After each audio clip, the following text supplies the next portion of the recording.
होती नहीं है कि पाते ही नहीं है। कितना देर हो गई है सेंटर पर देखिए बीबी बैठी है 7.5 टोकन पे डिपेंड करता है। नहीं टोकन पे नहीं ना, लेडीज का अलग टोकन देना आप। ये तो नहीं कि मर्दों के साथ मर्द तो बैठ सकता है इस ये नहीं तानू बेटे ਤੁਸੀਂ किस काम आए हो ठीक है नहीं ਤੇ ਉਹ ਹੁਣ ਅਸੀਂ ਤੇ ਉੱਥੇ ਆ ਕੇ ਖੁੱਲੀ ਕਚਹਿਰੀ ਤੇ ਸਾਰੇ ਆਪਣੇ ਮਸਾਇਲ ਬਿਆਨ ਕਰਦੇ ਆ। ਹੁਣ ਇੱਥੇ ਮੈਂ ਆਇਆ ਤੇ ਕਿਸੇ ਦਾ ਕੋਈ ਮਸਲਾ ਨਹੀਂ ਹੁੰਦਾ। ਹੁਣ ਦੇਖ ਲਓ ਨਾ ਮੈਂ ਤੇ ਮਜਬੂਰ ਹਾਂ विजिट जिला है मतलब लैंड ਸਾਇਲ ਜੀ हम बात करें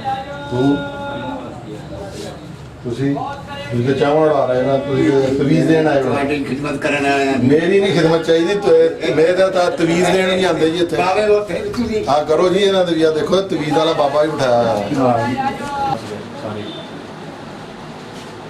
ਆ ਦੇਖੋ ਗੱਲਾਂ ਦੇਖੋ, ਆ ਪਟਵਾਰਖਾਨੇ ਦੀਆਂ ਮੋਹਰਾਂ ਐਸੀ ਤਰ੍ਹਾਂ ਪਈਆਂ।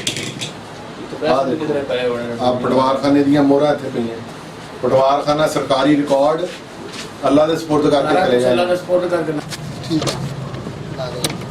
ਠੀਕ ਹੈ ਜੀ, ਇਹ ਬੋਰਡ ਲੱਗਾ ਹੋਣਾ ਚਾਹੀਦਾ ਔਰ ਤੁਹਾਡੇ ਟਾਈਮਿੰਗ ਲਿਖੇ ਹੋਣਗੇ ਇੰਨੇ ਵਜੇ ਤੁਸੀਂ ਇੱਥੇ ਬੈਠਦੇ ਹੋ।